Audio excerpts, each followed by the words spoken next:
Hi, everyone, and welcome to Dead to Rights, the podcast. I want to thank our listeners for coming back week after week to hear our author interviews and our short stories and my own little commentary on the world events of the week. We've got a lot to get to today, so I'm going to change up the format a little bit today, just for this one episode. I'm not going to bring you a short story this week.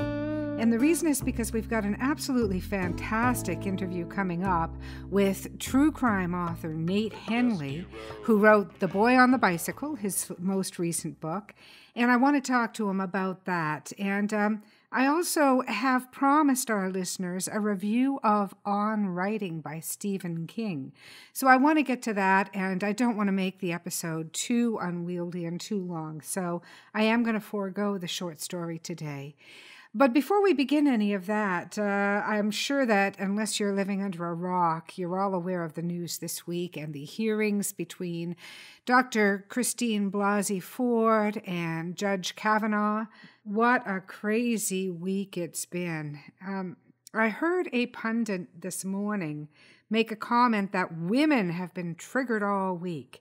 And I attribute that, by the way, to Ben Ferguson, as spoken on CNN in defense of Judge Kavanaugh. Well, to this I say, Mr. Ferguson, how dare you? How dare you speak about the triggering of women with those invisible air quotes around the word triggered? You have no right, sir. This is not your arena to be speaking in at all.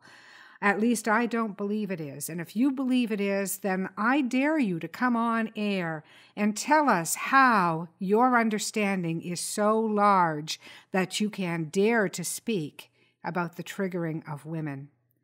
Am I angry? Yes. And my perception is that there are a lot of angry women and men out there right now. I am relieved that there is said to be an FBI hearing going on over the coming week, and we'll talk about that a little bit next week. I hope it will not be too restricted, and I hope they can get to the bottom of matters and that they will share those matters and those findings honestly and openly with the public at the end of the week. It's pretty clear to most political analysts that the rush to put Judge Kavanaugh on SCOTUS has to do with the double jeopardy clause, that is the hearing that's coming up in October over whether double jeopardy should be allowed, whether a crime should be allowed to be tried at both the federal and state levels. Now, in case you're not clear on what the actual impact of that finding or ruling would be, if it is found that a crime cannot be tried at both the federal and state levels, that would free President Trump, to to use his pardon power freely, because right now, as things stand legally, a lot of these crimes that are being indicted are capable of being tried at the state level as well as the federal level, meaning that there's no pardon protection for the accused. If Judge Kavanaugh finds himself on the Supreme Court, he is mightily expected to favor a ruling that would overturn that finding and would not allow for a crime to be tried at both levels, and would therefore free up the pardon power for people like Manafort and Cohen and all kinds of people. In any event, that's where we stand, and that's why the rush to put Judge Kavanaugh on the Supreme Court. The hearings themselves, I can't comment, and I won't comment on who's right and who's wrong. I told you my findings of the statistics about female allegations against male assault last week for our episode. And just to repeat those findings and to give you a little more information that I found, 94.5% of all allegations made by women against men of a sexual assault nature are found to be well-founded. That means that 5.5% of such allegations are found not to be completely substantiated. That doesn't mean they're not believable or that they're not believed by law enforcement. It simply means that law enforcement finds there is not sufficient backing evidence to be able to bring the claim to trial. So overwhelmingly, women are thought to be telling the truth and are found to have supporting evidence to be telling the truth.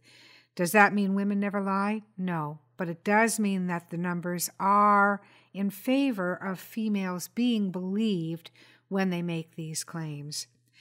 Not only that, but online over the past week, I've repeatedly heard the argument coming, well, it's not only men who commit violent crimes. That's true. We all have access to the news. We all know that some women do commit violent crimes against both men and children. However, again, let's turn to the actual statistics. 97% of violent crimes committed in the Western world are committed by men against women or children. 97%. That means that 3% of violent crimes are committed either by women or by children against either men, against women, or against children. 3%. So, does that mean that women never commit crimes? Of course not. Women do commit crimes. They're quite capable of it. My experience with the female thinking from women that I've known over nearly 60 years of life is that women tend to be caregivers both by nature and by nurture. We don't want to come out with claims that will hurt men, and men know this. And yes, I have personally experienced that particular aspect of my nature being used against me. The argument being, no, don't tell anyone because you'll ruin this man. And the implication is, well, I'm already ruined by what was done to me, so there's no help for that. Why turn around and now ruin him? So we keep silent. So we allow men to go on with their lives, their families, their careers. So we allow ourselves to live in our own ruin silently. Today is September 30th. It's Sunday, and there has been a generalized call for a female blackout on social media. The thinking is that we stand together and we make a statement by using a black background profile pic and no picture of ourselves for the entire day. And this is supposed to give a message that we stand together in unity. Sorry, sisters, I don't black out my profile picture for anything, and I will not be invisible for anything. I spent too many years of my life being invisible, and I'm sure that many of my sisters out there feel exactly the same way. I sympathize and I understand the cause, and so what I've tried to do on social media today is use the little text background in black to show my sympathy. But I will not black out my profile picture. I will not be invisible. I am not afraid. I will not be silent. And that's my take on the week. Have I been angry? Yes. We can all be accused of being triggered, as Ben Ferguson so aptly pointed out. But again, I say, if we are triggered, it's with cause. If we are angry, it's with cause. Enough. And that's my take. Now, I want to turn to my promised review of On Writing by Mr. Stephen King. I read it many years ago and I enjoyed it very much, but I didn't really pay great attention to it at the time, I have to confess. Now for this podcast, I wanted to revisit it and I wanted to renew my take on it so that I could talk to our listeners a little bit about it. It really is a brilliant piece of work. That's not all I'll say, I promise. But I do encourage you to go out and buy either the Kindle or the print or the Audible edition of it. I downloaded the Audible edition so that I could listen to it as I'm walking and doing my usual things and get through it in time for this podcast, and I did get through it. What I liked about it, well, a number of things. I'm not going to go into the specific advice that Stephen King gives to writers because to obtain that advice, you really do need to buy his book. Suffice it to say that the advice is exceptional advice and should be heeded by all writers. What I want to talk about more is his prelude to the advice, the stories that he talks about his own life, and how he uses them in two specific manners, because it really is brilliant the way he weaves his own life experience into this work on writing. He tells stories from his own childhood. He tells stories from his own adulthood, from his marriage, from his background, from his alcoholism and drug use, and from his redemption from those, from his recovery from that illness of addiction.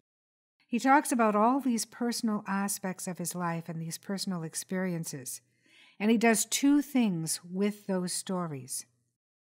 First of all, he gives the keen listener or reader an insight into how he has used those experiences in his fiction. You'd have to be blind not to see the connection between the monsters that he has witnessed and that he has seen within himself and the monsters he has written about in his fiction. You'd likewise have to be blind not to pick up on his childhood and the environment that he grew up in and how he uses it as a backdrop for almost all of his fiction. It really is. It's a brilliant tie-in. The other thing that he does is he uses these stories to tell us, if we are really paying attention, not just how he's drawn his own fictional backgrounds, but how we can somehow use those experiences to better understand the actual advice he's giving, the nuts and bolts, technical on writing as a teacher that he is giving us. The stories, almost every one of them ties in somehow to the actual technical advice that he is giving later in the book. So listen for those connections, or look for those connections when you're reading as well. They're more subtle. They're more subtle than the first set of connections, but they do exist, and I was just charmed by them. I found them to be quite magical, really. And for that, as well as for the very valuable advice that he gives, I highly recommend On Writing by Stephen King. And that's my book report. I hope it wasn't too loosely based. Again, I can't give away too much of it because it's not a long book, and I don't think that Mr. King would appreciate my giving away too much of it. I can say I highly recommend it. It stood the test of a reread, or in my case, a listen. And that's really something, because there's not a lot of things you can read the second time and feel as strongly about them, or even more strongly, than you did the first time. So with that having been said, I want to introduce you to today's author, Nate Hendley. I first interviewed Nate back in February, and then on my August 25th episode, I did an actual review of his latest book, The Boy on the Bicycle. And that is the story of Ron Moffat, who was wrongly accused and convicted of the murder of 7-year-old Wayne Mallett in the CNE Fairgrounds in 1956, I believe the murder took place. And it was a case of wrongful conviction that's been nearly forgotten, but has since been revived, I'm pleased to see, thanks to the hard work that both Mr. Moffat and Nate Hendley have done in trying to bring this case of wrongful conviction back into memory. Nate has long been a true crime writer in the Toronto neighborhood, and he's known in Canadian crime circles, and I believe he's becoming more widely known universally, globally as well, thanks to his hard work. So I do recommend his book, The Boy on the Bicycle. Please look for it at all major retailers, and you won't be disappointed. And like On Writing, it's not a long book, and it is very compelling. I assure you it will hold your interest. I read the print book, The Boy on the Bicycle, rather than the Audible. I don't know whether it's available in Audible, but I know it is available on Kindle for those of you who love electronic reading. And now, without further ado, I bring you today's interview with Mr. Nate Hendley. Please give him a big Dead to Rights welcome. Good morning, Nate. It's Donna Carrick, and welcome to Dead to Rights. How are you today? I'm well. How are you doing, Donna? I'm well. I'm so sorry. We just had a technical glitch a moment ago, but I'm glad that we've got Nate finally on the line and everything is working. And I will keep an eye on it and make sure everything keeps working. Okay, fantastic. Yeah. You had told me a little bit about your canoe trip this summer. Yes. Yeah, tell me a little bit about that. Well, I've been canoeing almost every summer last 5 or 6 years with some guys that I met through my gym doing squash, and we all enjoy, camping and canoeing. So this summer we went to Killarney Park, which I love, and it was a good trip. We were supposed to be there for 9 days. We only were there for 7 because one of the people in the group cut their thumb open pretty badly, and we had to get it stitched. But otherwise, it was terrific. Very few bugs this year. Mm-hmm. We were at Algonquin Park last year and got eaten alive. Yeah. But this year, it was very low bug. Unfortunately, we couldn't do campfires, though, because there was a fire ban due to dry conditions. Oh, that's too bad. That's too bad. Yeah. For anyone who may be listening outside of Canada, we've got some of the finest parks in the world, and I really encourage you to make a trip. And we'd also been talking, Nate, about how important physical exercise is for writers and getting outdoors and just connecting with both the world and your environment to clear the cobwebs out. Yeah.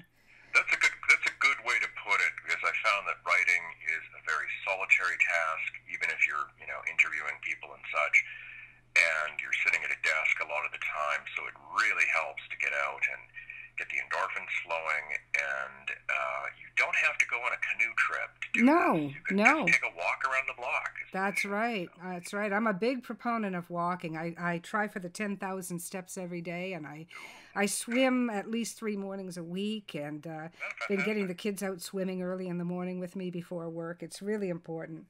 Now, for anyone who doesn't know, Nate is a repeat guest, and thank you very much for coming back to us, Nate. We first interviewed Nate on February 4th about his true crime work, and but then I noticed that you'd come out with a new book, The Boy on the Bicycle, which is a fantastic book. I actually reviewed it, I should say, on our August 25th episode. Everybody go back and listen to the full review. But the short version is that it was a chilling, compelling, and wonderfully researched story of wrongful conviction and the resulting additional murders of innocent children that ensued. And there are 3 primary characters. I'll call them characters, but these are real people. Keep that in mind, everyone. The first being Ron Moffat, who was a 14-year-old troubled teen from a family who was an easy target for investigators. The second was the victim, Wayne Mallett, who was a 7-year-old brutally murdered on September 15th of 1956 on the CNE fairgrounds. And the third being Peter Woodcock, who was a 17-year-old sociopath who was unwanted as an infant and was shuffled from foster home to foster home until he was finally taken in by Susan and Frank Maynard, who gave him the benefits of all of their love and privilege. But it wasn't enough, because even they admitted that from the beginning he was a troubled child. So tell us a little bit about these 3 characters to start with, these 3 actual human beings, I should say. Sure. To set the scene, it's 1956 Toronto, very different place than it is now. It's the second biggest city in Canada after Montreal, very low crime rate, and a very much more innocent era. We were called Toronto the Good right up until the 80s, really, weren't we? Yeah, and in 1956 there was 9 recorded murders in the whole city for the whole year. And the concept of stranger danger didn't exist. People would let their kids play out on the lawn without supervision. And into this milieu, little boy, Wayne Mallett, 7 years old, was murdered at the CNE grounds, Canadian National Exhibition, on September 15th, 1956. And the only suspect in the case, as spotted by a night watchman, was a boy on a bicycle who was seen racing away from the scene. He had engaged briefly in a weird conversation with the night watchman, and this aroused his suspicions. Police very quickly zeroed in on a 14-year-old boy named Ron Moffat. Ron lived with his parents in a sort of more low-income part of the downtown area. Bit of a troubled background. His parents tended to, sometimes drink too much, bit of family, turbulence. He himself had experienced some turbulence in his own life. He had been caught the St. Lawrence Market with a friend when he was younger, for which he received probation. So he was, like, on balance, a good kid, but had some, difficulties in his life. Mm-hmm. Ron had worked at the CNE, and right after Wayne Mallett was murdered, Ron got in a disagreement with his parents and decided to run away. And by running away, that meant he sort of hid in his own apartment building in sort of a cubbyhole. His parents reported he was missing, and unfortunately that was the worst thing they could do, because the police knew that the suspect in the case was a teenage boy, and they were investigating all missing teenage kids because they thought that the boy might have got into hiding. Mm-hmm. So they went to the Moffat apartment, they found Ron in his hiding spot, and they put two and two together. Ron had worked at the CNE and was a teenager and had, a bit of a rough and ready background. They took him to the station and interrogated him, and he eventually made a false confession. Now, the false confession was interesting because Ron himself has said that he could not ride a bicycle at the time because he had been, had some hearing damage. So it affected his balance. So he actually, that was one sport he couldn't do.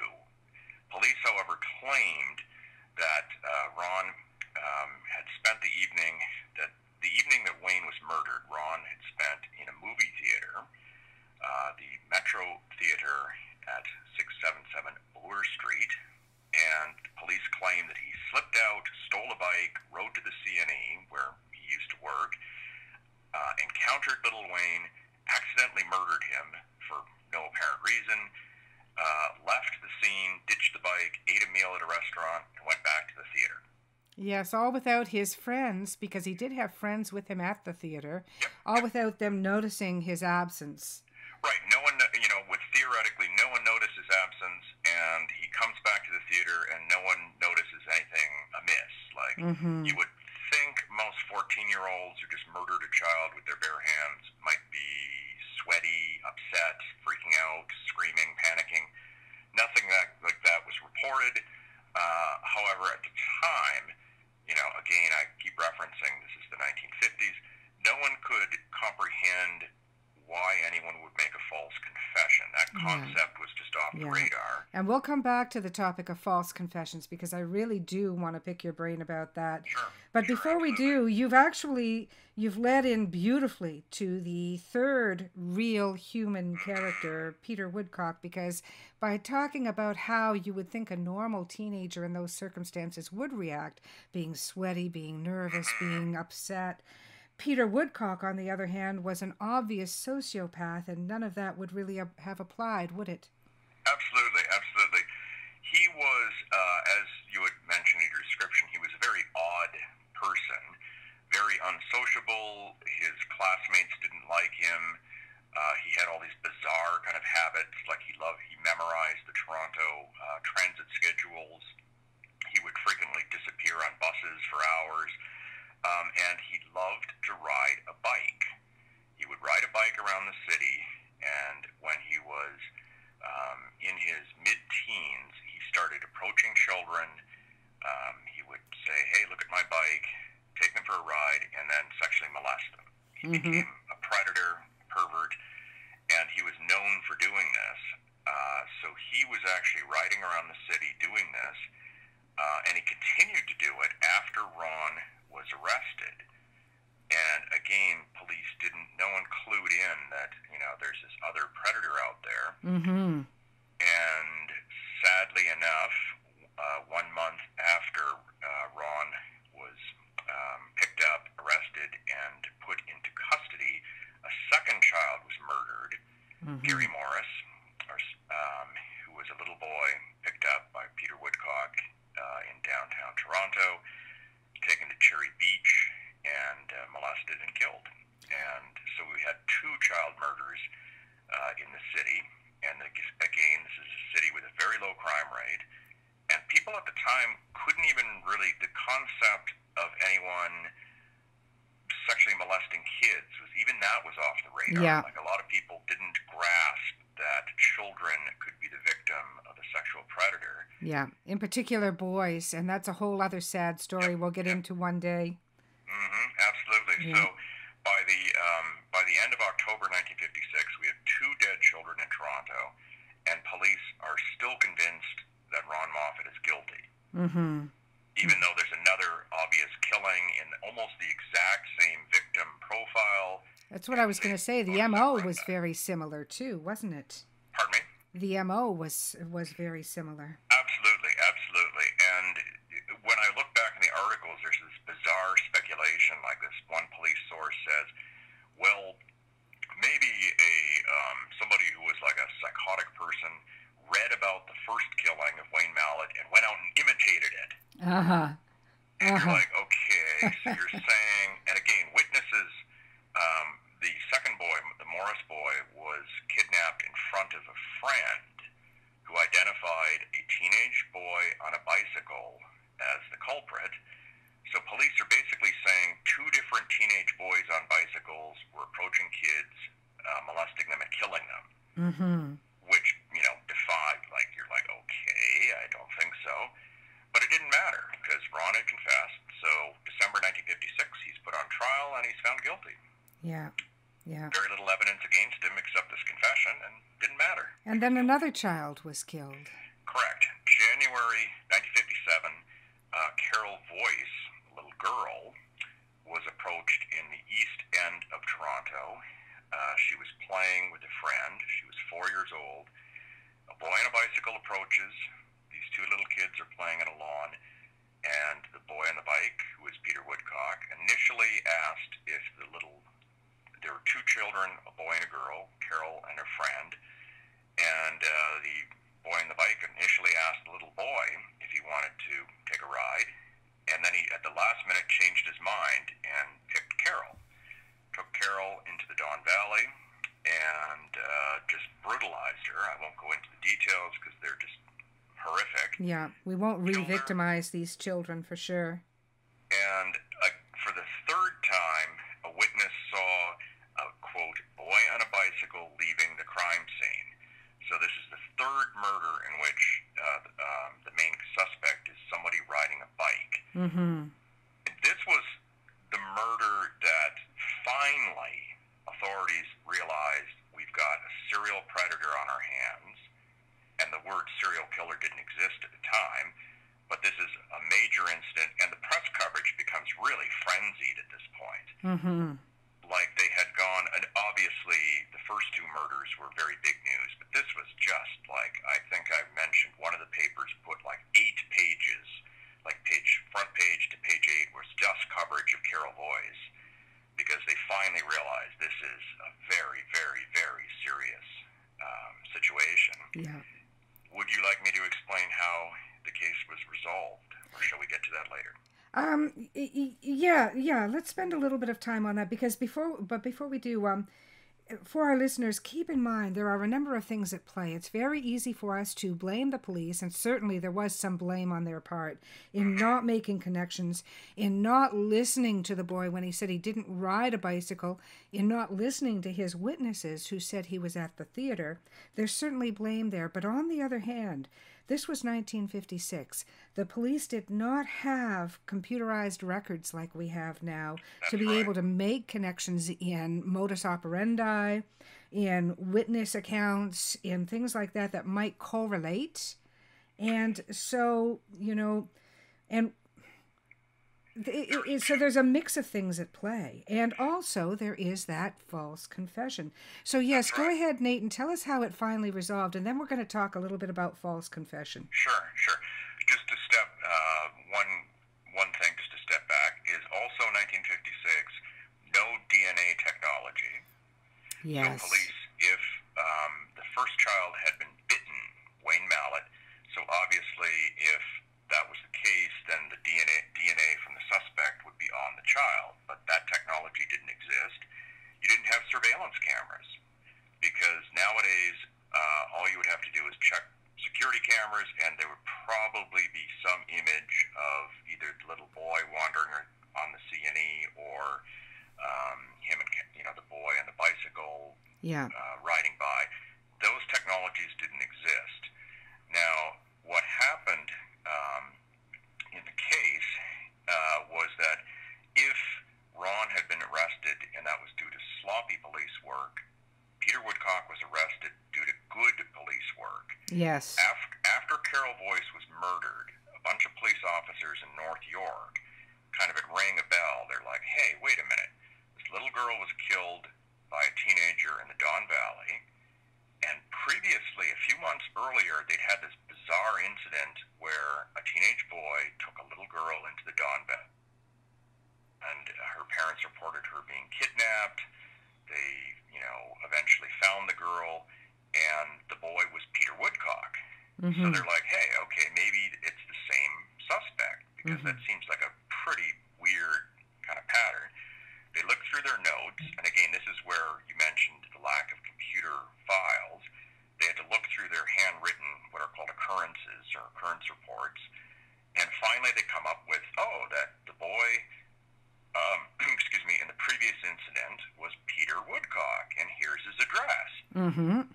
They went to his school, picked him up, took him to the station, and initially he denied it, and he used the same excuse that he used previously, that, it must have been a kid who looked like me.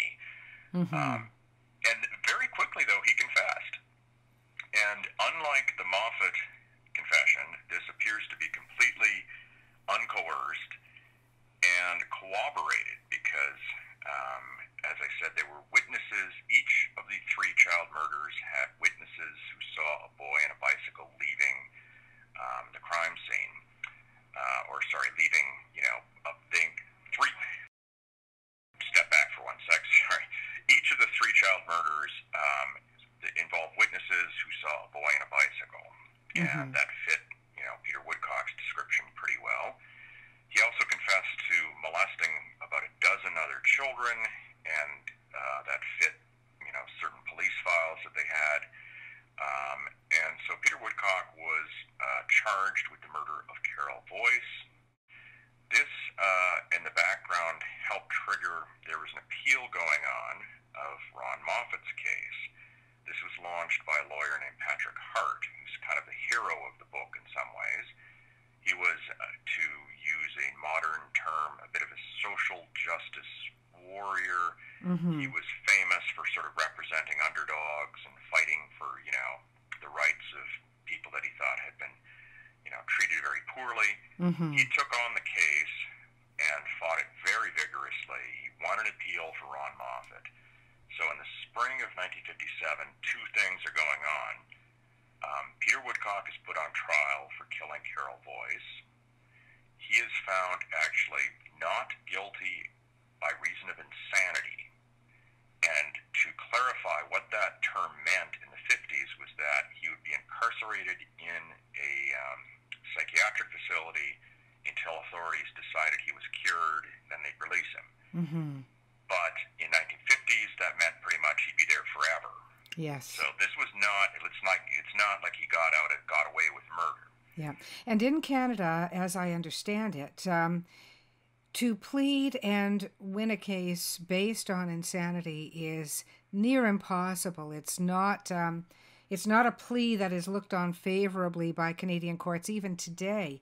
Correct. So the grounds of his mental state had to have been pretty strong. Yeah, there was a number of at the Woodcock trial, there's a number of psychiatrists who testified. And interestingly enough, no one could really pinpoint what was wrong with the guy. Like one person said schizophrenia. A modern interpretation might suggest maybe autism. We don't know. It's never really been determined what was wrong with this guy, other than he was very strange and very dangerous. And clearly the court saw it the same way, that they thought this guy is very sick. Again, Canada had very little experience dealing with people like this. And we certainly didn't have the research on sociopathy that we have at our hands today, too. So I think that authorities just thought, okay, well, what are we going to do? Let's just put him in an asylum for the rest of his life. Out of sight, out of mind. Meanwhile, Ron Moffat had won he won appeal and was granted a second trial. Good. And this occurred 1 month after the Woodcock trial, so May 1957. Peter Woodcock testified at Ron Moffat's second trial, saying, yes, I killed Wayne Mallett. And at the second trial, we had Patrick Hart, who was just like a firebrand lawyer. Ron Moffat himself was way more confident. He said at his first trial he was mostly just terrified and actually broke down in tears a few times on the stand because he was so intimidated. First trial, evidence was entered saying that the bite marks on little Wayne Mallett matched Ron Moffat's teeth. Second trial, they suddenly announced that, no, we were wrong. They don't match. And it's never been explained what happened there, but it is worth noting that I dug up a file from a couple, I believe, years ago, and in which they basically, authorities in the U.S. said forensic dental evidence is just garbage. Like, you cannot, it's really a weak science. So you can imagine in 1956, it would be like Fred Flintstone kind of crudeness. Yeah. So that was tossed out. The second trial only lasted a few days. It was very quick. And the judge said, I think that there is a lot of evidence that Peter Woodcock committed the first murder and very little evidence that Ron Moffat committed it. So therefore you were acquitted. He did, however, take the time to sort of chew out Ron for lying to police. He said, oh, well, you've got yourself, you're only yourself to blame for this. Then he acquitted him. The judge, however, did make a very astute observation, which kind of leads into maybe our false confession comment. Yes. The judge said he recommended that police always have a parent or guardian present when they interviewed young offenders. Yes, which is something we take for granted as the norm these days, but it was by no means considered even wanted by police at the time. That's right. This is, an era in which police technically, didn't have to inform the suspect of all their rights. There was a bit of, some gray areas going on. And what surprised me, the biggest surprise I discovered from this, my research, is that even today in Canadian law, it is not mandatory for police to have a lawyer or a guardian or parent present when they interview an underage suspect, like someone under 18. And there is no such thing as the requirement for Mirandizing either. At least there wasn't the last time I checked. That may have changed now, and you can certainly correct me if I'm wrong, but we always see this on U.S. television, and we see it on even UK television, that people must be read their rights in some form or another. It's not an essential part of a criminal arrest in Canada. Yeah, and also, people tend to forget that it's called the Miranda warning, and it's, as you said, it's an American thing, and it only was introduced in the 1960s. So, like 10 years after the Ron Moffat case, there was a Supreme Court case in the U.S. about a criminal named Miranda and blah, blah, blah. But there are all these different things going on. Canadian law, just to clarify, because some people get confused by this, the criminal code says that a young offender, just like an adult offender, can ask for a lawyer or a parent during an interrogation, but it's not, again, it's not compulsory for an interrogation to have a lawyer or a guardian present. So just because that's a very important distinction. Yes, it sure is, because a child will not know what to ask for. Right, and even if police tell them, look, you can ask for a lawyer, they might be so freaked out or confused or, intimidated that they just don't really grasp what's going on. Especially if they happen to be innocent, because the naivety of innocent youth is well known throughout the world, and the bravado. The truth is going to set me free. I mean, kids think this way. They think in terms of heroes and dark lords, and and because they're the heroes of their own lives, they know they're going to prevail. They don't need help. That's right. That's why in my book I have an entire chapter on false confessions, because even today, when some newspapers were doing some stories on Ron, and online, and there's some comments. Well, he confessed to crime. What's going on? Mm-hmm. So even today, people don't grasp this, but there's been some studies at various universities in the U.S., and one of the ones that I cite in my book, this guy analyzed cases that have been exonerated in the U.S. through DNA. Okay, so that's just 100% scientific proof that the person who was arrested did not actually commit the crime. And of those, something like, very large number, like 15, 20%, involved a false confession. Mm-hmm. So in other words, the person had confessed to a crime that even science says they didn't commit.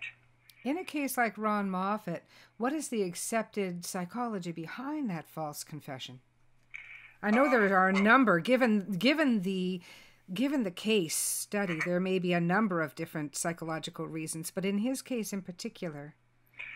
Well, he said, according to Ron, he said that he felt intimidated into making a confession, that he wasn't physically, beaten or anything. He wants to make that clear. Mm-hmm. But in his mind, the threat was in the air, that he was interrogated by these big, two tough cops, and in his, in the interviews, he just simply said he was just basically badgered, and here's a key thing, he was fed very leading questions, and some of that is actually evident in, I have a copy of his supposed confession, and they're asking him questions, so, did you make where did you make the bowel movement next to the dead child, and say something. Yeah.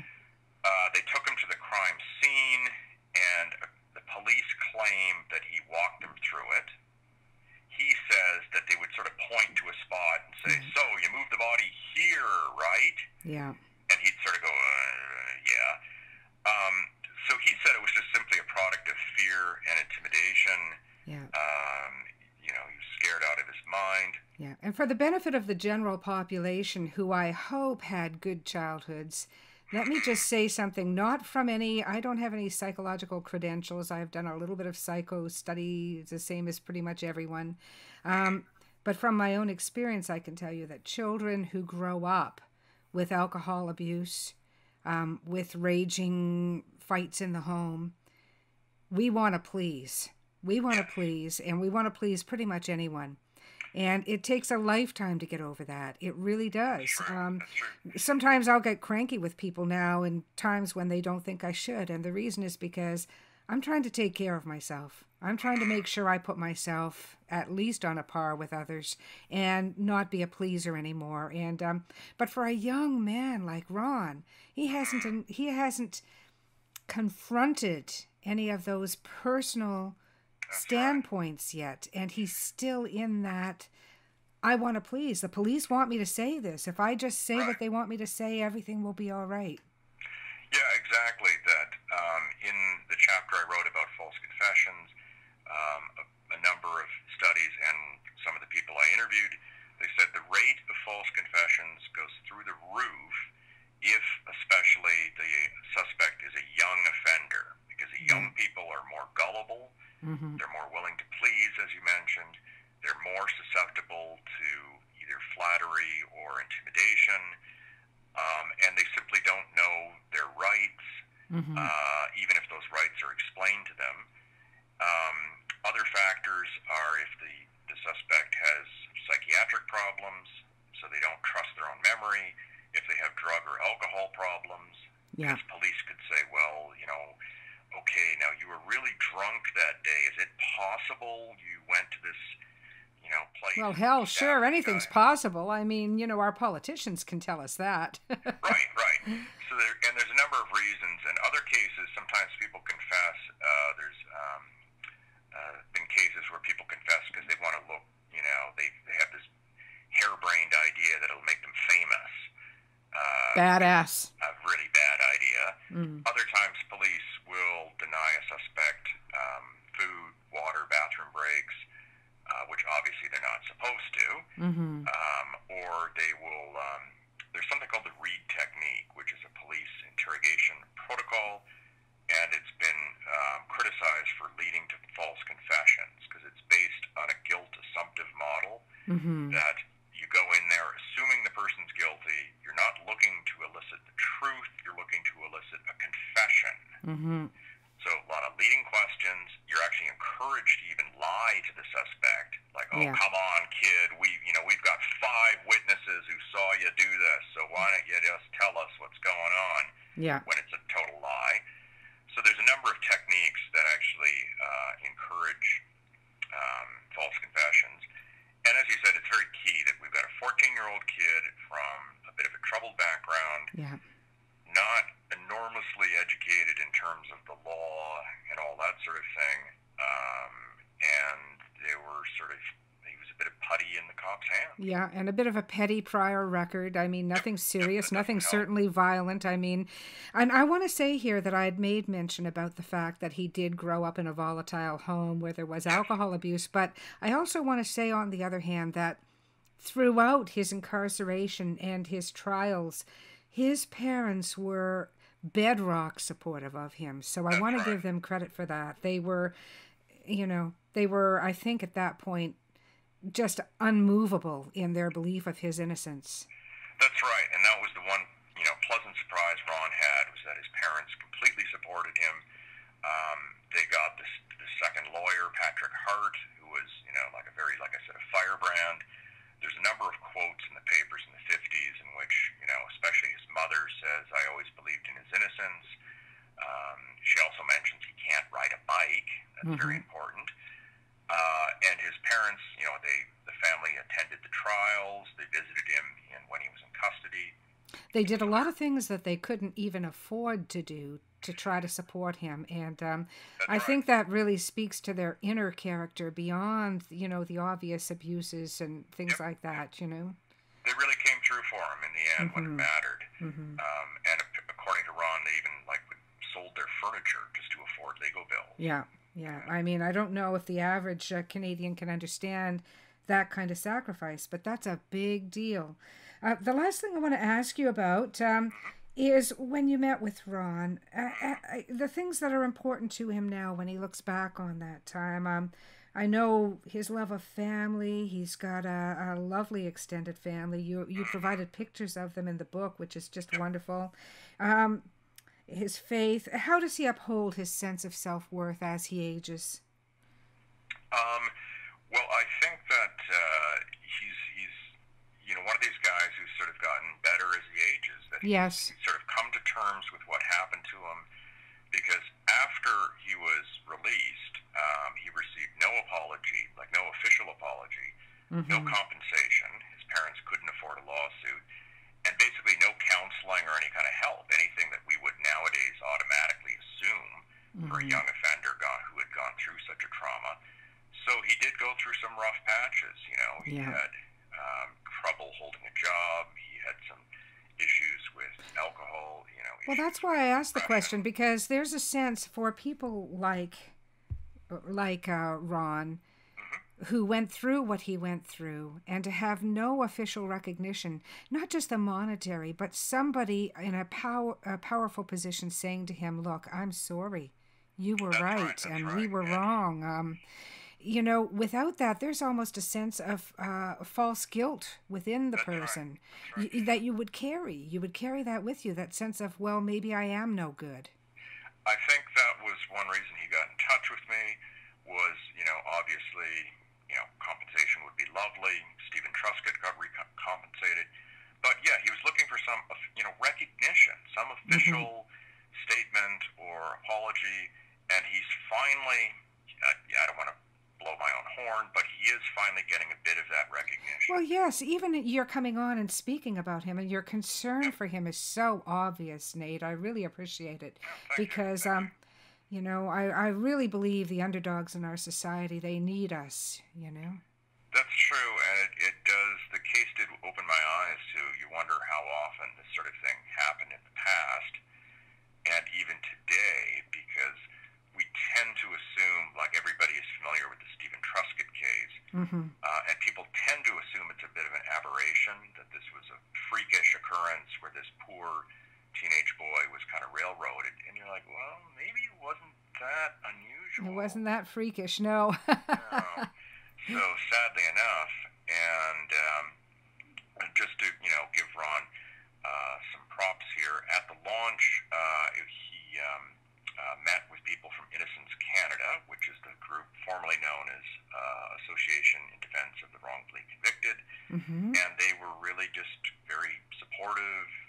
They've invited him to attend an event that we're going to in October in Toronto, and he's finally getting a bit of that sense of recognition. Do you know when the event takes place, and is it open to the public? That I'm not sure. It's October 3rd. It's I'll check my day planner for you. Find out what you can, Nate, and email me. And when I do next week's episode, I'll make an announcement about it, because I think it's very important. I like that they changed their name to Innocence Canada. Yes, it's the Innocence Canada anniversary, and the 5th anniversary of something called Wrongful Conviction Day. It's a reception at the Law Society of Upper Canada. I don't know if it's open to the public, but I'll find out, let you know. And Ron will be there along with other people who've been wrongly convicted, because this Ron, for the first time, is actually going to hopefully meet and talk to other people. Yeah. And I know that there must be, I mean, how can you avoid resentments? But resentments don't lead to a good life. And I know that Ron's worked very hard to let go of any resentments and to try to remember that the best revenge is to lead a good life, That's true, and he did. He ended up living in Sault Ste. Marie. He was married twice, so he's with his second wife now. They have, with his first 2 marriages, they have a number of children. They have grandchildren now. He worked as a caretaker in Sault Ste. Marie schools for a number of decades. He does art. He does a cartoon for the SiouxToday.com. Excellent. Sunday Funny. He, enjoys puttering around at home and visiting friends, and he's just, he's got his life together, and I really admire him for that. That is terrific. That is terrific. Thank you so much, Nate. I really appreciate you bringing us the story primarily of Ron Moffat. As I said, there were 3 humans involved. Let's not forget Wayne Mallett, the 7-year-old. Absolutely. My heart broke in your descriptions of his death.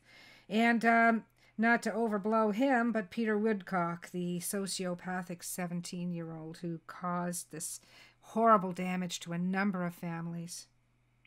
Yeah, and the Woodcock case is all the creepier because he was interviewed many, many times subsequently in life. There's a crime writer named Mark Borey who has written a very good book about the Woodcock case, and he never explained why he did these things. Yeah. He was almost casual, almost flippant about murdering children. Yeah. And it's really horrifying, and whatever that element is that makes us look at another human being or an animal or anything that is vulnerable. And as one of my sons said to me just yesterday, if you put a camera in a room and leave any human being alone with someone or something more vulnerable, that's how you'll tell who they are. That's right. And whatever it is that we have in our brains or in our hearts that stops us from wanting to hurt someone vulnerable, he didn't have it. That's true. That's true. He was a very damaged individual. Yeah. And I won't go into Woodcock's life because my book was focused on Ron. Exactly. Moffat, and, exactly. Ron was, the success story out of all of this. Yeah. Yeah. And when you see Ron, and I know you will, please tell him that our listeners have heard his story here, and I encourage everyone to get out and buy the book, The Boy on the Bicycle by Nate Hendley. Thank you so much for joining us on Dead to Rights again, Nate. I really appreciate it. No problem, Donna. I appreciate it. I enjoyed talking to you, and, I hope this helps raise, Ron's profile and make people more aware of his case. I hope so, too.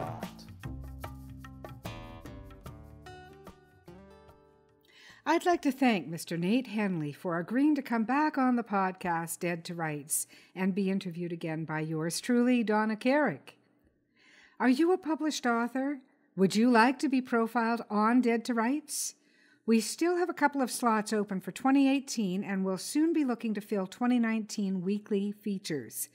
We'd love to hear from you at carrickpublishing@rogers.com, and please be sure to say Dead to Rights interview in the subject line. Do you have a question for any of our featured authors regarding the book business? Do you have a theme or a topic you'd like us to address? We'd love hearing from readers and writers alike.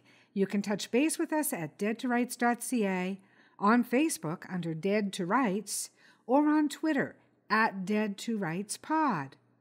Of course, you can always find me, Donna Carrick, on Facebook under my personal page or as Carrick Publishing. We're also tweetable at Donna_Carrick, at Alex_Carrick, or at Carrick Pub.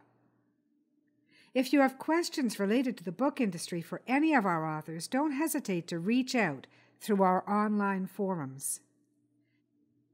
Be sure to join us next week when I'm going to bring you a very special birthday interview with my own husband, Alex Carrick, author and economist. And I'm also going to bring you a short story reading of his story, The Madame Lassange's Defense. So stay tuned for that next week. That should be a special day. I'm really looking forward to having Alec on the show.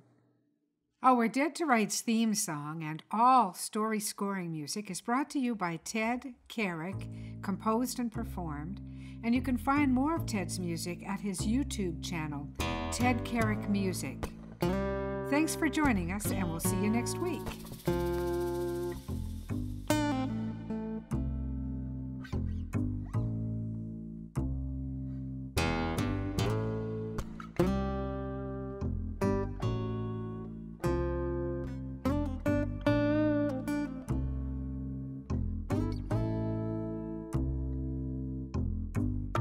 A dusty road, a man alone.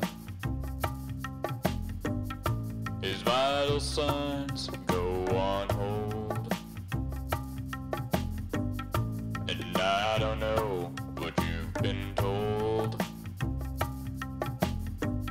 but the years have turned my eyes gold. And I told you what you told me, we'd never be in the same boat for free. Yet it rides, let it rock.